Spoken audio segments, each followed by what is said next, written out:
everyone, and welcome back to the What Are You Driven By podcast. This season, we're really exploring the challenges and changes that shaped who people are and also what drives them. So maybe you're going through a difficult time or someone you love is going through a difficult time. Our goal is that you might discover someone who went through a similar situation and can give you the strength or the insight to help make it through.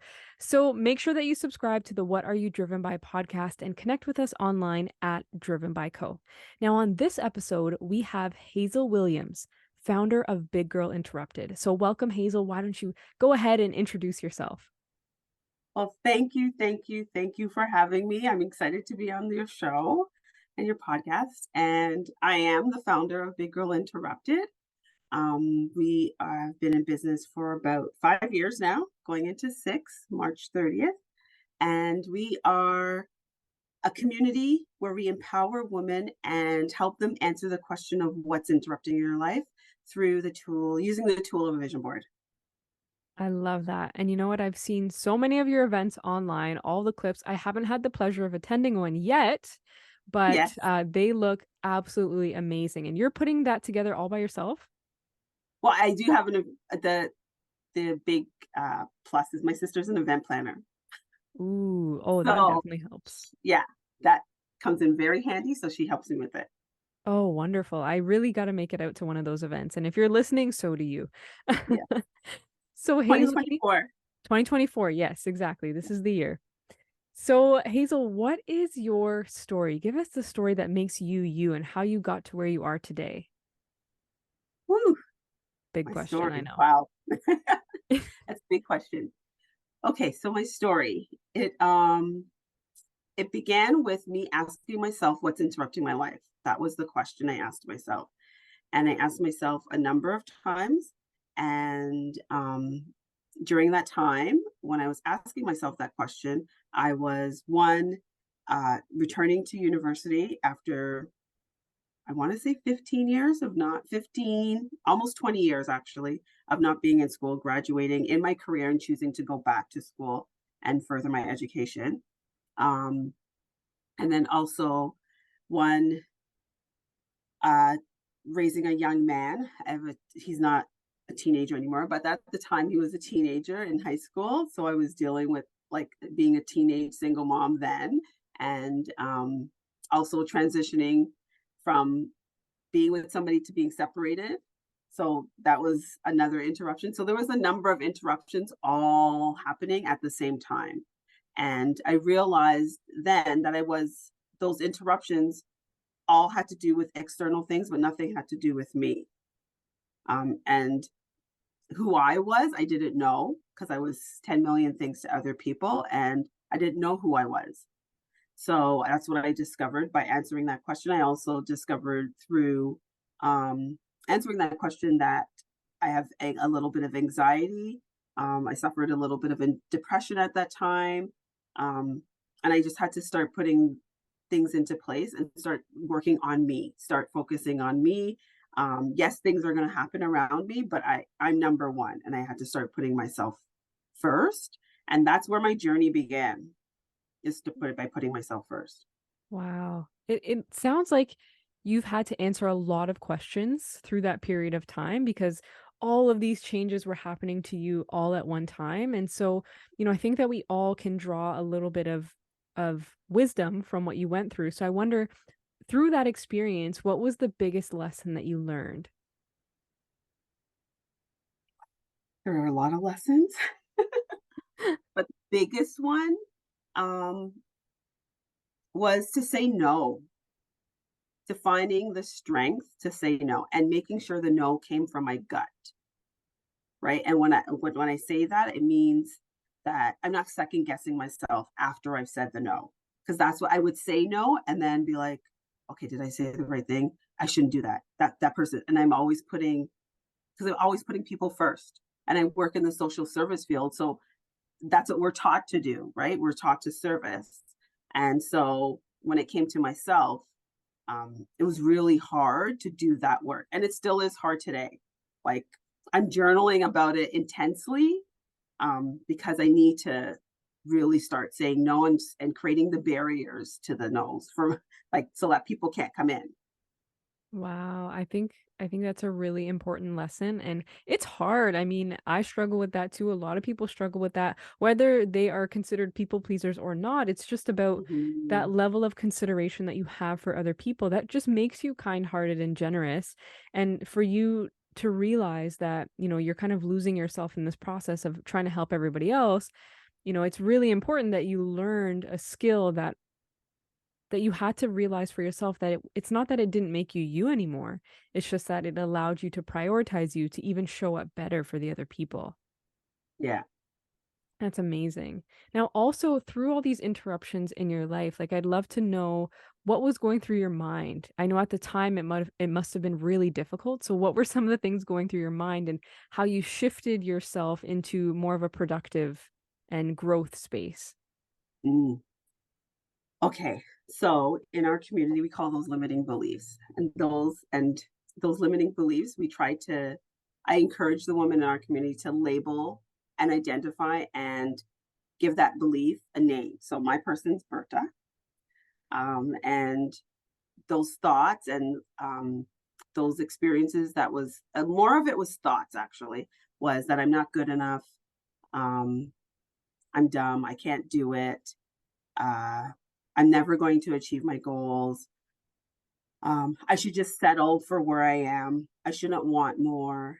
Um, Also, just why I would always like when something happened or didn't go my way, I would ask, why is it always happening to me? I would speak that. Why is it always happening to me? Um, and there was a lot of my thoughts were not, they were very fixed. They weren't, of a growth mindset. I couldn't see, I was very blocked and couldn't see like, oh, today is a bad day, but tomorrow's another day. I wouldn't be able to speak that language to myself. And my self-talk was very negative for a long Wow. time. Sometimes I still see because Berta does show up sometimes when things get challenging, but I have the skills now to say, you know what? Yes, that's the experience today. That's what I just experienced. But tomorrow, it doesn't have to be that way for me, right? Or later on, a couple hours later, that's not what it is. It's just in this moment. Oh, I love that. I love that Yeah. you have a separate name for that sort of limiting belief mindset and person that shows up sometimes. Now, do you have a name for the superhero version of you? Because if I had a name for the superhero version of me, it would definitely be Beyonce, and that might be aspirational, but hey. It is Beyonce. Oh Um, my Yeah, it is Beyonce, and my family it's funny that you said that because my family know that. No way. Yeah, Oh my God. I have Beyonce and I have Oprah, so when I have to do, like, Ooh. lives, or I have to do podcast interviews, I'm like, "Okay, Oprah's transforming, Oprah's out now, get the studio ready, get my lights." Yeah, Oh, because that's when a you good do that, one. you feel different, right? You just automatically shifted whatever was going on for you or wasn't going on for you, you've shifted it to like this big energy. So, because they're big people. So I'm like, okay, Yeah. that's me.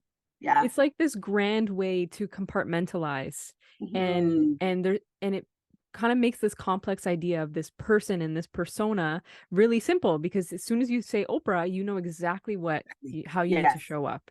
You Yeah. say Yeah. Beyonce, you know exactly how you need to show Yeah. up. So I love that. I'm so glad that we both had Beyonce as our names, even though I Yes. just decided on that now. No, I might have to no. take Oprah too, because that's a good one. Yeah. It's different energy, different energy. Yeah. Wow. Wow. That's amazing. Now I want to shift. I love that you were able to kind of go through all of these interruptions and these difficult Mhm. times in your life and learn strategies in order to overcome those things. Now, talking back about, those difficult times in your life, was there a time where you felt like you had no motivation? Um, yes.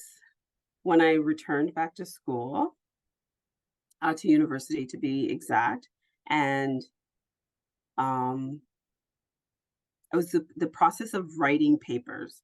So that the style of writing papers back when I went to school, I'm not that old, but when I went to school, it was very different from what the expectation is. So like the style I struggled with, knowing the format I struggled with. Um, and that took a heavy toll on me. And it also discovered and opened the doors to different opportunities as well. But it did take a emotional, mental health toll.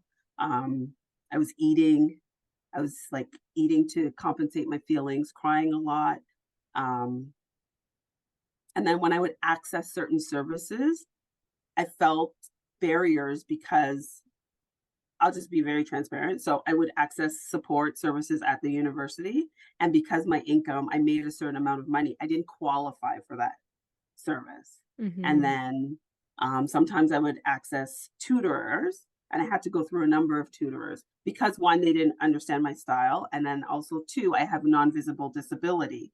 So you see me as this able bodied person, but then why can't you get it? You speak well, you seem to present yourself Yeah. well, but like, right? Why can't you organize your thoughts?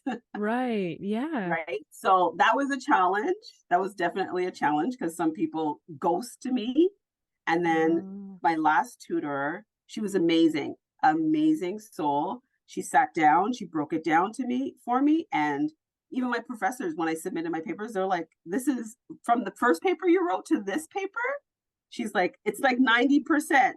And it's not like I can't learn. I just need you to break it down, right? Mhm. Just take the time and break it down and show me. Then once you show me, I got it. And that's what she did. She did an Wow. amazing job.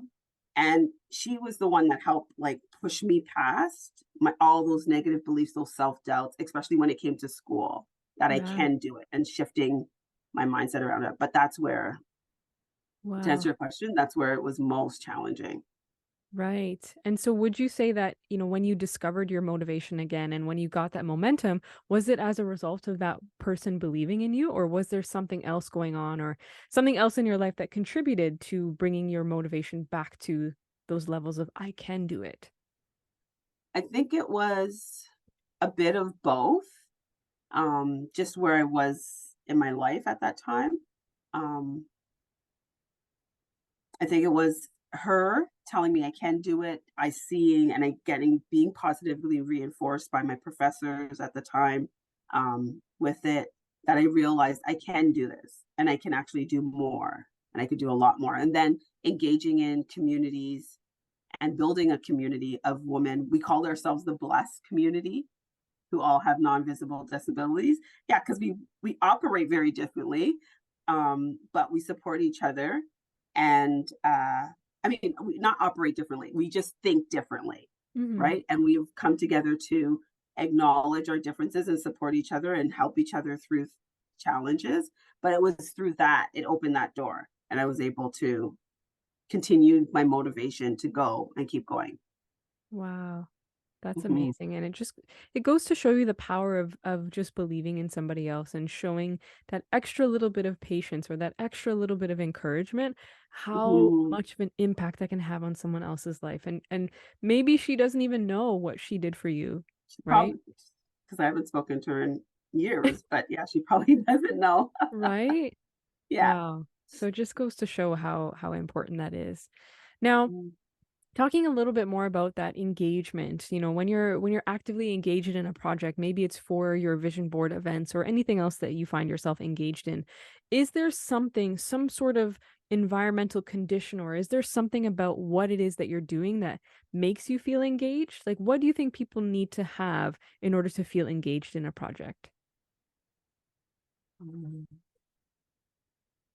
One, you have to have, I'm gonna say you need to have that internal drive to want whatever it is you want. Um, I know that's for me. I need to internally want it really bad. Um, and I need to be able to, for me, I'm visual. I'm a visual learner, so I need to be able to visualize it. So that's why the vision boards really help because then I have that visual representation of what I want. So I'm able to connect the vision to my internal need and aspirations and want, and then I can go out there and execute it. And I may need to tap into some people to help me execute it, and that's totally fine. But at least I have the drive internally, and it comes from inside of me I love to that. want to, And you yeah. know I love that word. We Yes, I talk a know. lot we talk a lot about drive here and getting to the bottom of what it is that drives you so that you can make those decisions. So I love that you were able to connect those two together and having just by knowing that you're driven by something makes you more engaged in what that is. And I think Mhm. that's definitely something that I try to reinforce, whether it's a career or whether it's an entrepreneurship journey, you have to be internally driven by whatever it is that you're pursuing. Yes. Amazing. So now I have to ask everybody, what are you driven by? What am I driven by? Whew. I'm driven by a lot of stuff. Um, but most recently is my happiness. What do I want my happiness to look like? And feel like, sound like. Um, yeah, it's my happiness is what I'm driven by.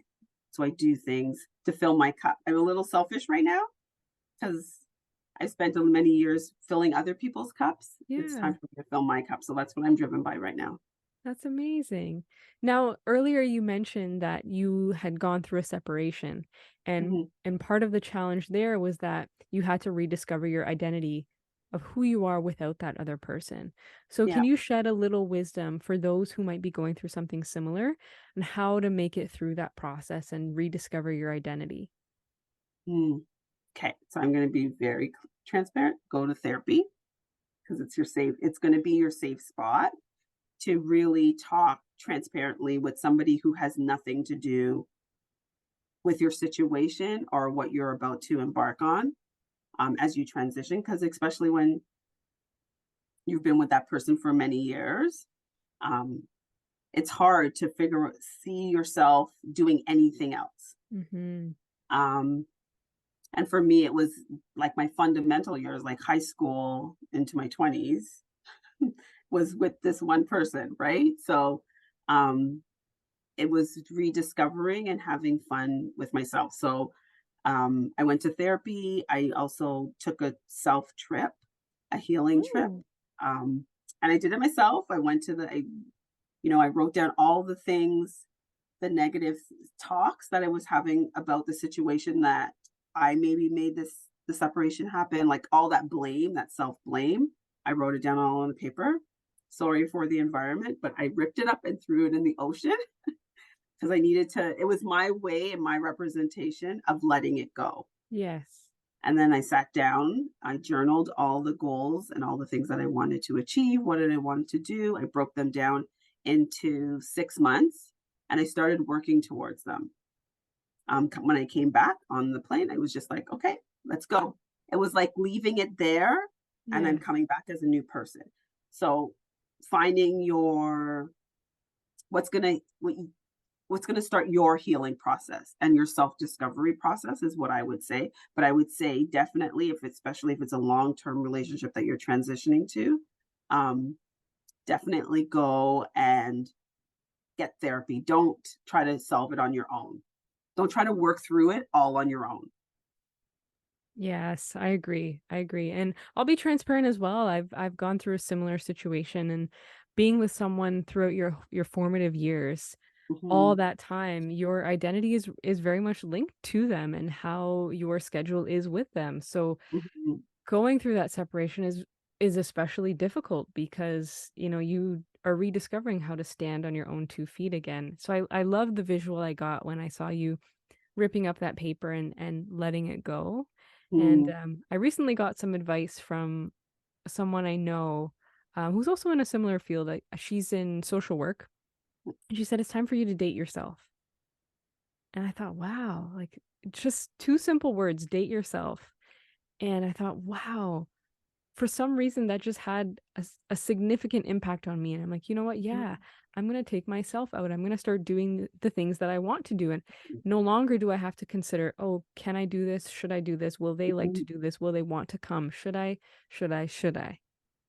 So it is That's tough. And interesting because my therapist at the time, she said the same thing. That was one of my homework tasks each week was to go on. Yes, I went to the movies. It was very strange at first, very uncomfortable. Like I'm in the back. Like, Yeah. right? But then I started doing, like, going for walks. I started exploring more, as I got comfortable with it. So people just need to understand at the beginning, it is a little uncomfortable because you're used to being social. We're social beings, right? So Mhm. then when you start to date yourself, I buy myself flowers, Yay. um, write cards to myself. A good strategy that I do right now is in my calendar. Put little, I take Pinterest pictures of like different quotes and stuff like that, and I schedule it randomly in my calendar. So when my calendar notification goes off, I get this, oh, and it sends me like a little quote that I pulled off. But I don't, I just, it's random and it could be months down. Yeah, but I just take the time to schedule those in, and that cheers you up, especially when you don't realize that it happened on a day that, oh, I really needed this, right? That Yeah. saying or that quote really lifts me up. So yeah, Yeah. Wow, no, it's that's good. a really good idea. That's a Mhm. really great idea, and somehow the universe has a way of bringing it to you on the right day and the Day. right time. Yes. Oh gosh, I love that. Okay, well, that's amazing, and I'm glad that you came out on the other side stronger, and were able to focus on the things in your life. And now, moving forward, you're able to fulfill Hazel's dreams and Hazel's goals, whether it's the vision boarding events or whether it's by writing out your goals every 6 months. I love how it's very actionable, very productive, and you're making it happen. So Yes. not only are you filling up your own cup, you're also inspiring the people around you to do the same. So even though you say you're being selfish, you are also being selfless by inspiring others. So I think that's a really, really wonderful thing and something that we can all take away. So I want to ask you, Yeah. um, in terms of happiness and increasing happiness, what is some advice that you can impart on our listeners in terms of what you think they need in order to be happy? Mhm. That's a good question. It almost comes out as a tricky question because our Mhm. happiness is our internal, what we deem as happiness for us, right? So everybody's Mhm. happiness is going to look um, different. But what I would say is, one, I'll just say what I tell the women in my community: just do what makes you happy. So if, I don't know, eating a chocolate bar today makes you feel happy, go and eat it, right? Don't hold yourself back from not sitting down and really enjoying the flavors and really paying attention to what you're absorbing in your body. Like, enjoy it. Because we've gone through the last 3 years of lots of turmoil and transitions and changes and interruptions, basically, that life's too short to sit there and not be happy, Yes. right? I And not do the things that make you happy. I Um, agree. and discover if something's not making you happy, like sit down and really, I love journaling. So I journal everything out. So start asking yourself some questions and journaling it as to, why is this not making you happy? Or do a pros and con list. I love doing pros and con lists, just so that you can have a visual representation of, what's making you happy, and, what's stopping you from making you happy. Mhm. What other things are stopping you or creating barriers. But I would just say, do it. Make a pros and cons list, journal it, um, and start paying attention to your happiness. And That's great. the big one, I would say, is, before you say yes to anything, really evaluate what it would look like if you said no. Ooh. Oh, Mm. that's a good one. So what should they be looking for during their evaluation? I would say, like, if you said yes, no, if you said no, sorry, if you said no, what are the things that you would change for you, like, through that no, right? Or what are the things, like, if you said yes, and what are the things that are changing for you there? Like, looking at the changes, looking at, how is that no going to affect your life, right? And how is that no going to move you forward? Like, because sometimes we say no and we're able to take 10 steps forward in our goals because we said no.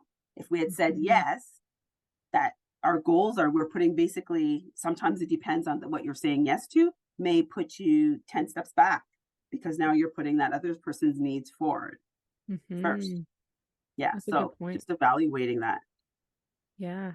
I would agree, and I would also think about when you're saying no, is that person going to respect your no, or will Mhm. they be offended by the no? And I think that speaks volumes in terms of what they expect from you and how much they respect your time and your own goals. And now, mind you, there's a way to say no, and I'm sure there's some people who could say no better. But that being said, it's just about respecting the fact that when you ask someone to do something or you ask a favor of someone, you're asking a yes or no question. So you Yes. don't want to go in there with the expectation that it's a yes. You're Mhm. assuming the yes. No, it's, can you do this? Are you able to fit this in? Do you have the capacity? And saying things like that. So when you're on the other side of that and someone's asking you to do something and you know that if you say no, it's going to be a big problem, that Yeah. speaks volumes on its own. Mhm. So I Yes, like and if that point. you know it's gonna be a big problem, which I sometimes when I get asked things, I just do it as an email or a text just to create that barrier, and Mhm. you don't have to if the person responds back, you choose when you wanna engage in that response, Mhm. right? I mean, sometimes it could be a little unprofessional, but it's you taking care of you and filling your happiness cup. Mhm. No, absolutely. Absolutely. And I think those are some really great strategies, and I especially love how you mentioned we don't have a whole lot of time. Life is short and there's all Mhm. these interruptions, so why not enjoy the chocolate? Yes. Why not? And being really present with that is important too. So I think, aside from our like building the right habits in order to support our goals, Mhm. ensuring that we're getting in our movement and things like that. I think just taking the time to outside of that routine to just say, "Hey, this is a time for me and my happiness." And one other Mhm. thing that came to mind when you were talking was about the journaling. And I Yes. think that with the journaling, I think we could take it one step further because Mhm. although in the moment we write down our thoughts and feelings and what we're grateful for, if we're able to go back and reflect on what we've written in that journal for the last 2 weeks, 2 months, 2 years, we're gonna notice patterns. We're gonna notice the things that do make us happy and the things that don't.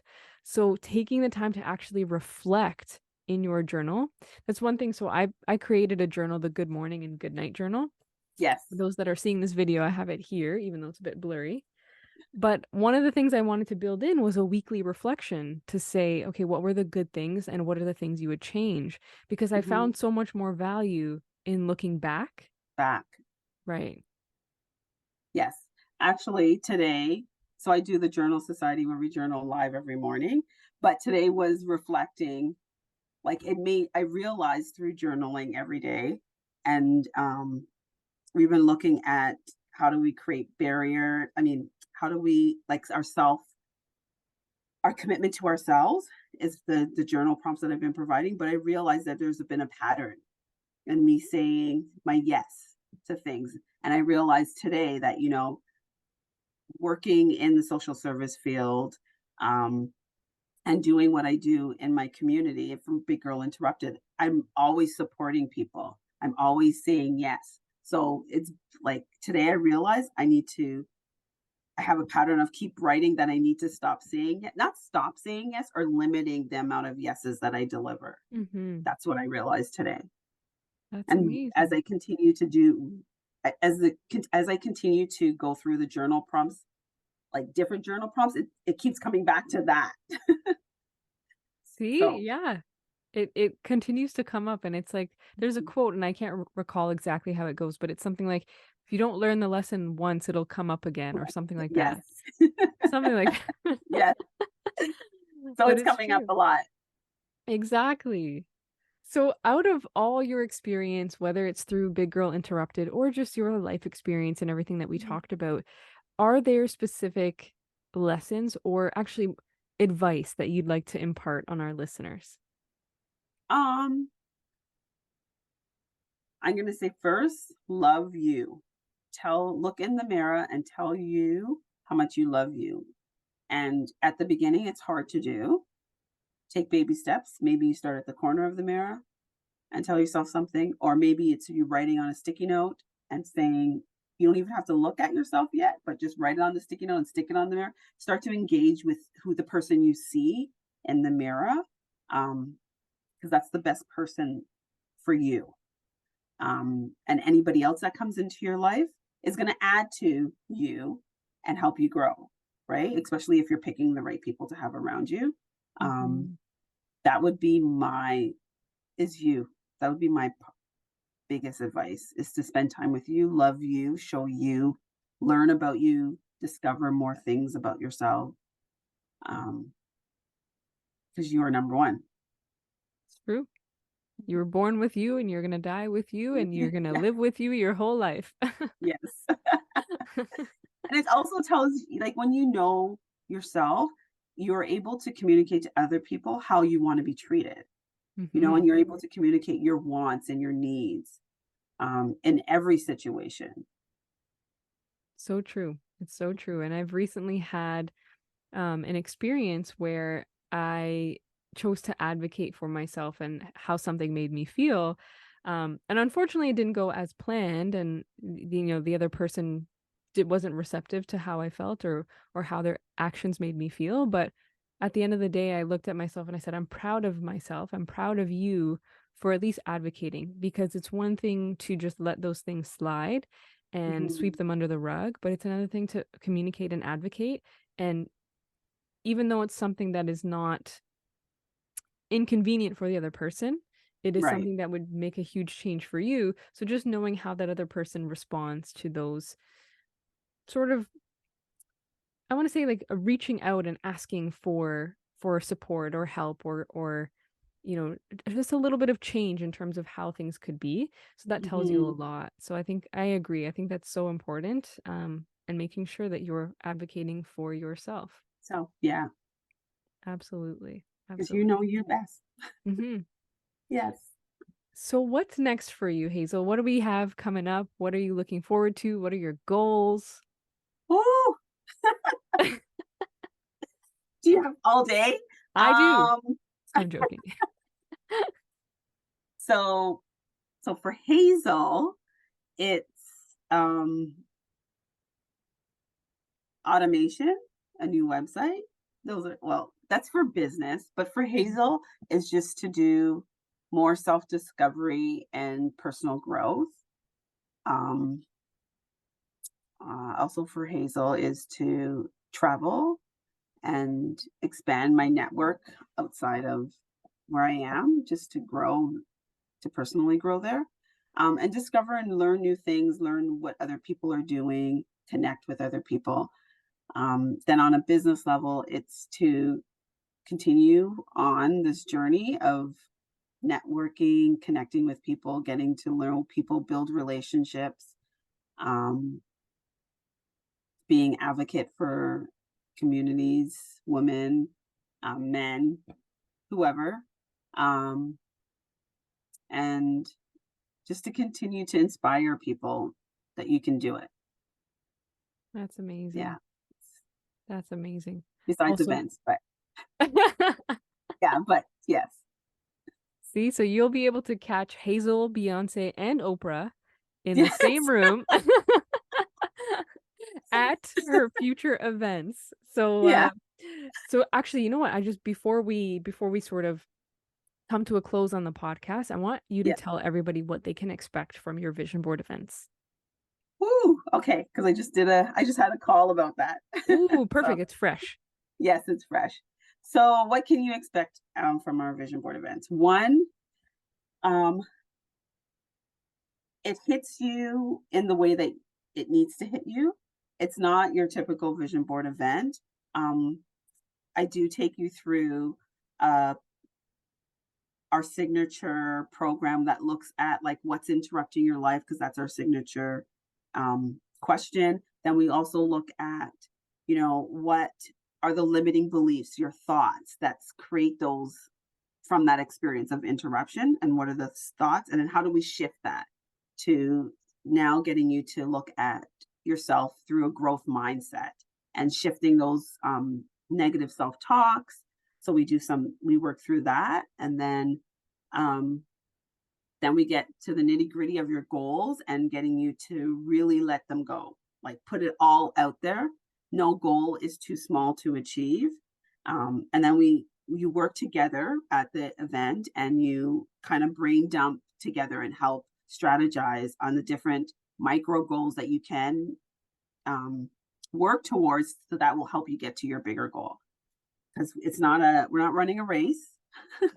We're taking our time along the marathon track, right, Mm-hmm. to get Yes. there. And you're going to need people and you are going to hit roadblocks. So I do help women set up their reset plan of helping you, Ooh. like, get, like, because roadblocks are going to happen. You're working especially when you're focused.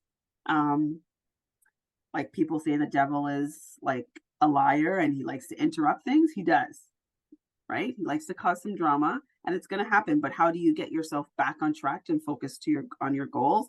And so I help them create a reset plan as well, and then we get to vision boarding. So there's a little bit of personal development, and everybody. What I've realized from all the events is everybody absorbs it differently.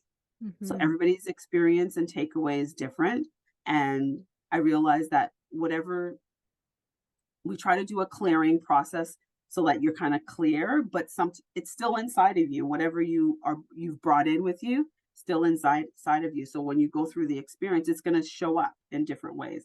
So I've Mm-hmm. had women, break down and cry, because it's a lot. It is a Mm-hmm. lot, and it's a day where you're definitely focused on yourself. I don't want you to focus on anybody else, no children.